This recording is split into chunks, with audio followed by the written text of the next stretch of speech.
Hello and welcome to another edition of Sports Talk Philadelphia. I'm your host, Tommy McIntyre Jr. Well, we've got a great show for you today. It's Eagles Draft Show. I have Kyle McIntosh as well as Josh Abrams to talk about the Eagles, everything free agents that we've gotten in the offseason to people that we have to say goodbye to, as well as the future Eagles that we'll receive in this draft. Stay tuned. 7, 6, 5, 4, 3, 2, 1. You'll never have the sacred stone. Oh, this you crazy mother.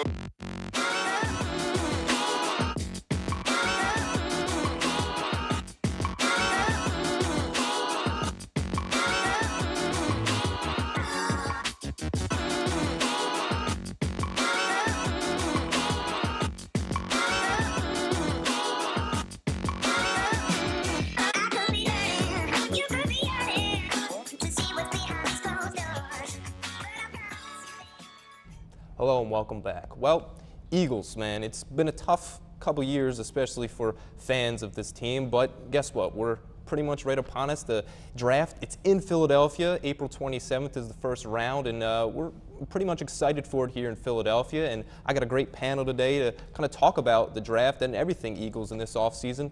To my far left is Kyle McIntosh, and then right next to me is Josh Abrams. Guys, thank you so much for joining me to talk about the Eagles, everything. This is a full Eagle show, so it may be a little too much, but we're ready for it, right? So let's get right into it, right? I think we should look at kind of the guys that are no longer with this team. I think starting with guys like Connor Barwin as well as Leotis McCalvin. These are two players that especially Connor Barwin, I think, definitely made an impact on this team when he got here from Houston. But once we switched over, I think, to the 4-3 defense when Schwartz got here, it kind of took him out of what he was best known for as an outside linebacker. So let's start with you, Josh. Kind of talk about Connor Barwin and his impact he had on this team in previous years. But obviously now with a switch in philosophy on defense, it was time to part ways. Right. Excuse me. Connor Barwin was a very good influence, not just on the field, but off the field as well. I think he did a lot of good charity work, right, if I'm not mistaken. You know, he wasn't the best defensive player on the Eagles, as we all know, with Fletcher Cox and even with Brandon Graham starting to come up. But, you know, Barwin was a good veteran. You know, he played alongside J.J. Watt, so he obviously knew how to play at somewhat of an elite level. But it's a pretty big loss that he's not here anymore, but it's not the end of the world. So, you know, we can build off of his loss in some sort of way. Any thoughts, Kyle, on Connor Barwin and him not longer being on this defensive side of the ball? Yeah, no, he's a real stand-up guy. I actually met him a couple times, and every time I met him, he was always just so personable. So he loved the city. He loved just being here, playing for the team. The fans loved him. Unfortunately, you know, you have to balance skill players and team players, and you know, we just needed some additional skill he wasn't bringing to the table. So just the fact that, you know, he played so hard for us and he was really dedicated. It's sad to see him go. I hope that he does, you know, at least he can play some more football because he loves the game so much. And just, yeah, I'm looking at a brighter future for both of us. Yeah, and sticking with you, Kyle, let's also talk about releasing Leotis McCalvin, a guy that definitely made you tear your hair out a little bit when you're watching the Eagles this past season for sure. Talk about releasing him in terms of the move and what we obviously now cornerback. That's why we're going to be talking about in the draft of maybe we're going to go after in the draft after a cornerback because that's kind of D-backs is a problem for us on this team. Yeah, we've had a pretty colorful history recently with cornerback specifically. We go through a couple of seasons at this point, and it's reached a point where I'd like to see some consistency as far as just the players go, because we're changing players every single year, and we're changing defenses now a little too frequently. Now that we have a solid coach and Jim Schwartz, you know, he knows what to work on from last season. He had some areas of success. You know, McKelvin he had some good plays last year, but yeah, he wasn't the player that we needed him to be. And, you know, he went, I'm excited to see maybe who we might pick up in the draft, and we'll talk about that later, of course. But yeah, it's just, I just want to see just really solid corners, not getting blown coverages, you know, sticking to their defensive keys and just playing some good defense is what we really need. Absolutely. And we can actually look at our graph at the key adds and losses this offseason for the Eagles. And I'm going to stick with the defensive side of the ball, Josh. And And talk about bringing a guy in like Chris Long, a defensive end now, coming from the Patriots. Obviously, he has a pedigree, has a championship. This is a guy that definitely can bring a veteran to the team, which is always good. There are already veterans on this defense side of the ball, but hopefully fit into what Jim Schwartz is trying to do. So talk about a guy like him coming in and being a defensive end player. Well, as you said, he does bring in a lot of experience. He brings in some efficient experience, as I would like to think of it. He's a champion, as you said. He knows how to play on the big stage, obviously. I feel like once we get a player like that, like Chris Long, someone who really knows what he's doing and can really help us build a good defense to help win a championship, it's kind of like a bandwagon effect where, one player goes there and maybe there are young defensive stars out there that will want to hop on, and maybe if they looked up to Chris Long, they will want to join him and say, hey, if he's going to go to the Eagles, maybe he's going to make a difference there. So I'm hoping that there's like kind of a train building where we can just get more and more solid defensive players. And Kyle, sticking with the defensive side of the ball, in linebacker, we re-signed Najee Good. He's going to be sticking around. So bringing in a guy like Chris Long, keeping veterans like Najee Good, do you think this nucleus can hopefully build? I mean, maybe in the draft we'll pick some guys that can help fill us out. Where do you see the long-term future of this defense when you keep adding veterans in, but hopefully you have to bring some youth in as well to have long-term success? I definitely think we have a plan of getting some young defensive players in. We're starting to get a little more aggressive in free agency, which is great because the more stars we can bring to the team, the more veterans, the more younger players will want to come. They'll see that we have the experience. We see, Jim Schwartz is an amateur when it comes to defensive play calling. And I think we're going to really be able to build a strong defense up again. Of course, it's not going to be the Jim Johnson era defense, but nobody's asking it to be. We want something new, and I think Jim Schwartz is, if he could just be a little more aggressive and get players who can actually blitz and he can believe in the blitz and actually bring more than the defensive line, I think we're going to have a pretty strong defense in the next couple of years. And let's switch sides now, go to the offensive side of the ball. And before we get to, obviously, the big names of the free agent class, let's look at a guy like Chance Warmack coming in a guard, adding some more depth to this offensive line, Josh. Talk about the philosophy now possibly changing on this offensive line, bringing in big 300-pound linemen, kind of moving away from the Chip Kelly era where we had guys more in the Jason Kelsey kind of mode of just being more smaller guards, smaller linemen, guys that could really run out there. So what do you see in terms of just bringing more depth to this offensive line? Well, I think it's definitely going to help because I know we had a good amount of injuries on the offensive line last year, and it really didn't help that Lane Johnson got suspended those, 10 games, 12 games for the PED violation. Depth is a very good thing no matter how you look at it. As long as you're able to throw someone out there who has experience, you're definitely going to have a better chance. The biggest thing is we need to start protecting Carson Wentz more because I do feel like he was getting beat up pretty badly in some games last year. So, I haven't really seen Chance Warmack play all that much, but I'm hoping that he does do what I'm trying to hope happens, And guys, I mean, the big reason why they get a guy like Chance Warmack, and I'm going to go to the big name of the free agents class is free agency. What we got is Alshon Jeffrey, right, Kyle? I mean, this is a guy you bring in, Chicago Bears, has just a long pedigree of being a very good wide receiver in this league, big guy.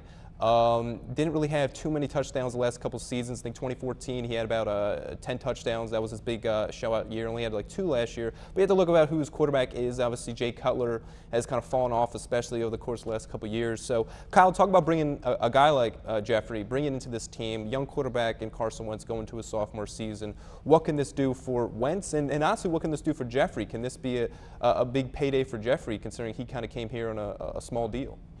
I know the one thing I really like about the NFL is its ability to breed superstars and confident players.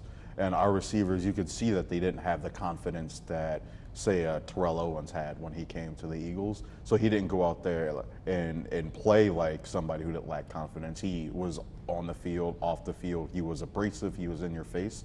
Alshon Jeffrey isn't to that point, but he is confident in his skills, and that's going to be extremely important because how can you trust your receivers if your receivers don't even believe in themselves 100% of the time to go down there in the field and fight for that ball. Alshon Jeffrey is going to do that. He's going to have a better quarterback than Jay Cutler throwing balls to him, and that's going to be huge. I expect it to have a great effect on both of them. Alshon Jeffrey is really going to be able to go out there and flex his skills because he'll have more consistency coming. And then Carson Wentz is going to have somebody who can throw the ball downfield. He's going to be able to make those deep passes and not have to worry about throwing 5 or 10 yards in the middle of the field. I want to see deep sideline action. I want to see exciting touchdown throws. We're going to get it with Alshon Jeffrey. And another receiver that the Eagles were able to bring in was also Torrey Smith. Now, Josh, quickly, just kind of speak about him. Obviously, he is just not as good as he was with Baltimore when he was on that Super Bowl team. Kind of in San Francisco, just didn't get the type of numbers he had in Baltimore. But speak a little about what he can possibly bring, especially now that we'll move Jordan Matthews into his slot position where he's most known to play. I think that's very big what you just said about moving Jordan Matthews into the slot. We need Torrey Smith to do his thing. I guess he would be the second wide receiver. But either way, he kind of like what Kyle said, he had a very bad year because of the quarterback situation. And as Carson Wentz starts to improve, I think that will definitely help our wide receivers improve in numbers. So that's the one thing I'm looking for there is improvement in every aspect. And we're definitely looking forward to seeing Carson Wentz improve upon his really rookie season, going to a sophomore year where he hopefully doesn't slump, which is especially common in quarterbacks. But that's going to do it for adds and losses this season for the Eagles. We're going to be coming into the draft right after this commercial break, so stay tuned.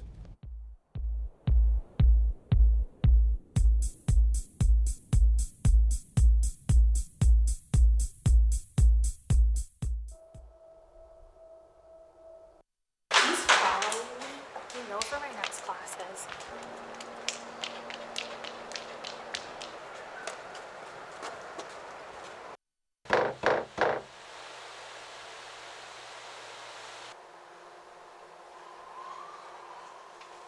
%31% of female victims stalked by an intimate partner were sexually assaulted by that partner.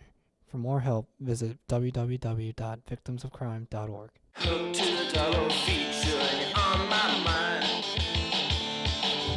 Return of the creature that crawled up from the subway line.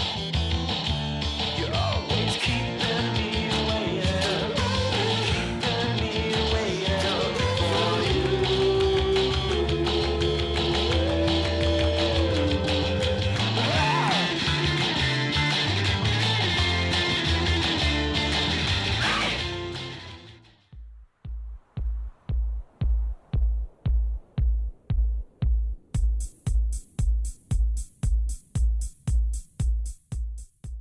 Hello and welcome back to Sports Talk Philadelphia. Well, the 2017 NFL Draft is here in Philadelphia this year, and we're really looking forward to it. And we're going to get right into it. Why don't we? So I think the commissioner is actually going to he's coming out to say the first pick, which just happens to be my pick. Let's hear what he has to say. Dun dun dun dun dun dun dun dun. With the 14th pick in the 2017 NFL Draft, Tommy McIntyre predicts that the Philadelphia Eagles will select Garyon Conley, cornerback, Ohio State University. Josh Abrams is now on the clock. So Garyon Conley, that is the player that I decided to select this year for the Philadelphia Eagles at number 14, and I think it's a move that we should make considering the fact that we just talked about how we do not have cornerback depth. We don't really have cornerback starters. This is a player that can come in day one and start for the Philadelphia Eagles. He has size. He's 6 foot. He's around 195. He really has speed. He ran a 4.44 40 at the combine. You definitely have a player in him coming from Ohio State, playing under Urban Meyer that has a good pedigree. Now, the one fault on him is that he doesn't tackle. He's not a great tackler, which is definitely a problem that we've seen in defensive backs for the Eagles in years past. But I'm thinking, why not select a guy there who can help this defense into the future and really just bring a starter into the fold that we do not have at this very moment. But let's go into the next pick, and I think Commissioner's coming back out. I think the next pick is Josh Abrams, so let's hear what he has to say. Dum dum dum dum ba da dum dum dum. With the 14th pick in the 2017 NFL Draft, Josh Abrams predicts that the Philadelphia Eagles will select Christian McCaffrey, running back, Stanford. Kyle McIntosh is now on the clock. Oh, can we go to Josh for his? I basically chose Christian McCaffrey because of his not only his ability to run the ball, but to build around Carson Wentz, because that's part of the reason why we drafted Carson Wentz last year. We drafted Wentz with the 2nd overall pick. We weren't sure what his potential was going to be. I think it's really important that we build some talent around Carson Wentz, and I think that's all going to start with Christian McCaffrey. And Christian McCaffrey is a player who, honestly, I mean, look, ran 4.48 in the 40-yard dash, has skill. He might be more of a wide receiver, running back type of player rather than just a running back solely. He has that type of kind of a versatility on his game. Do you think, though, that drafting a running back for the Eagles is the right move, especially when people always say that running backs can come later in the drafts? Right. Sometimes it is risky like that to draft so high at running back, but you never know what could happen. Christian McCaffrey might be the next Danny Woodhead, but maybe a lengthier type of career. So I'm hoping, that's my hope for in that situation. All right. Well, I think the commissioners is coming back for the last pick. Our own Kyle McIntosh is on the clock, and let's hear what we decided to select. Bum bum bum bada bum bum bum. With the 14th pick in the 2017 NFL Draft, Kyle McIntosh predicts that the Philadelphia Eagles will select Mike Williams, wide receiver, Clemson.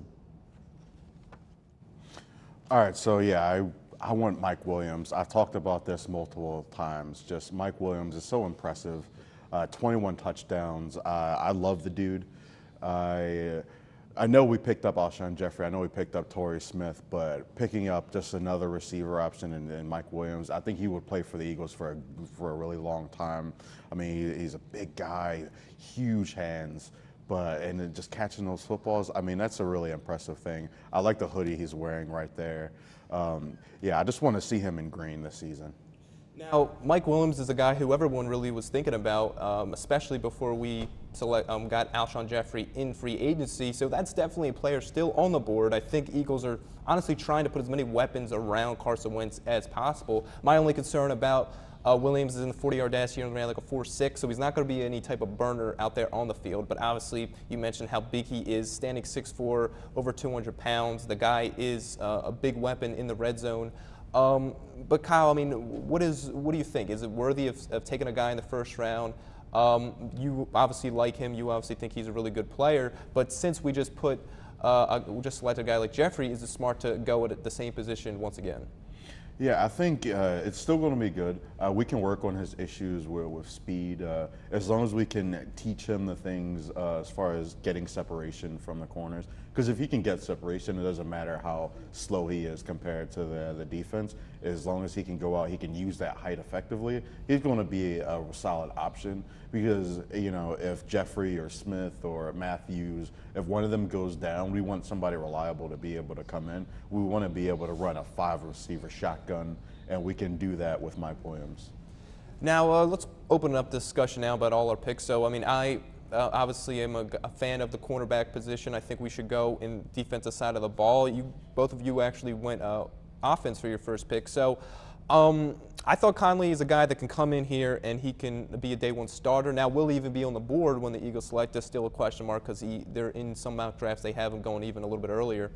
But definitely, I think cornerback is a place to go for the Philadelphia Eagles. I think they will be going there in their first 2 picks. Now, the question is, considering how deep it is this year in defensive backs, will they take them at 14 or will they wait? But my concern usually is, in years past, I've seen in drafts where teams around the league and front offices say, oh, loads of depth at this position. What happens is teams hear that, and what they do is they just select everyone really early. And so you get to the end of the first round, and those guys you thought were going to be there at the end of the second aren't even there. They're gone. So I think that's my concern, is that you wait too long. The guy you had your eye on that you thought, oh yeah, he'll be there by the 3rd, he's no longer there because people are just like, we got to get him because that's our guy. So talk a little bit about that, Josh, of kind of weighing that option of depth in the draft versus a guy you just like. Are you just going straight off like your big board and this is the best player we have, should we just take him there?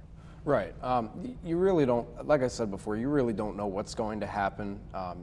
We've seen and heard of all of these NFL players that went so early in the draft because they looked so promising, they had a lot of potential, and then they ended up being just busts.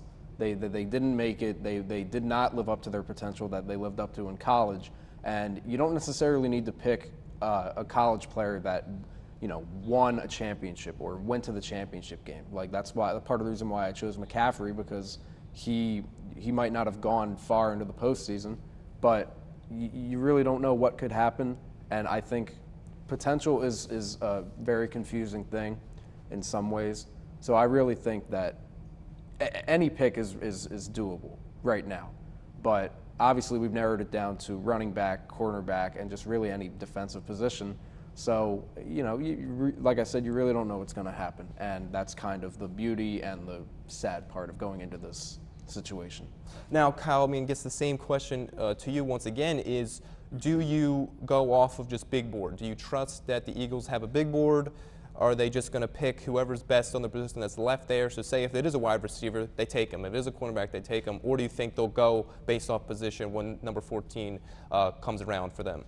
I trust that they do have a big board going because there's so much depth. I think that they're going to go for those priority picks with just really good playmakers on offense because, like you said, all the teams are going to go. They're going to try to grab corners as early as possible. They want all of these defensive backs to be on their team. We're going to use that opportunity to maybe pick up one of these really good skill position players that will be able to get us touchdowns, and then we'll get someone solid later on in the draft, even if it isn't our first choice. Like you said, we can go McCaffrey, we can go Williams, we could go Cook, we could go Fournette. There's so many great early on options that I think for both receiver and running back that I think if we can pick up one of those guys, it'll be worth it for me. Yeah, and Dalvin Cook out of Florida State is another option for me I really like. As a running back, I think he's honestly the best running back in this draft. Unfortunately, his off-the-field troubles worry me a little bit. I just feel that's something where you kind of push aside. I usually wait on those guys, not risk a first-round pick, especially just the past Eagles. Selections in the first round have just not really panned out. But let's move on to maybe the second round and just kind of position-wise, you guys see them going after. Obviously, you guys have taken offensive players in the first round. So do you think if that is the way they go defense in the second, and any players you have in mind they would take? We'll start with you. Yeah, absolutely. They need to try and fill in as many positions as possible. Yes, it's good to have depth, as you mentioned earlier in the show, but we're looking to draft kids at different spots to really test them out. It seems like we have a good amount of players already on the roster that are filling in those positions, but to get the young talent at those different positions and to, to just test it out is really important. So that's going to be a very big aspect in choosing what position to draft. Now, Kyle, on to you. Let's talk second round. Who do you see them? Who are some options there, whether it be positions, even players that you like in the second round? Yeah, I actually see them going doubling down. So if I have them going offensive in the first round, I have them going offensive in the second round as well. Oh wow, really? I actually did have them going for McCaffrey in the second round if he was still available. If not, I really like Alvin Kamara, running back out of Tennessee. I think he's really, don't want to swear, but really darn good. And yeah, I see if we can pick up a good receiver in the first, good running back in the second. Maybe pick up a center in the third. I think we can really do some good work in this draft. But I do think we got to pick up some more reliable offensive weapons. I don't see Ryan Matthews as being at his prime anymore. Sproles is going to continue to decline in play just because the guy is getting up there in age. So yeah, I definitely think we're going to double down.